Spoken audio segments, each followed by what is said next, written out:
నేను మా అయ్య అయాంలో రామసక్కని పనులు చేస్తే మా అయ్య వంకర టెంకర చేసినా నేను చక్కగా చేపిస్తే ముందు పడితే మా అయ్య బీసీల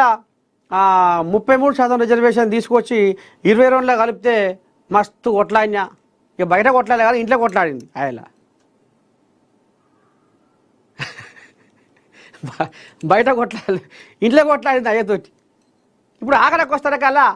అయ్య పోటుగా లేకుండా ఇప్పుడు ఆమె యాత్ర చేయాలని కంకరం కట్టుకుందట తల్లి బా చూడాలి మరి ఏటేటుంటుంది రేపు ఆమె యాత్ర చేస్తుంటే జనాలు ఏమనుకుంటారు సోషల్ మీడియా ఏ రకంగా కోడైకొస్తుందో చూద్దాం ఏ రకంగా కామెంట్లు పెడతారు ఏమంటారు కవితమ్మని యాత్ర చేస్తుంటే అరే మా ఎంత రామసక్కం తల్లి భలే ముద్దుగా చేస్తుందిగా భలే బాగా చేస్తుందిగా ఆహా ఇందుకోసం చేస్తున్నది అని మరి ఏమంటారో చూద్దాం రేపు ఇక ఈయన కథ ఇట్లా ఉంది.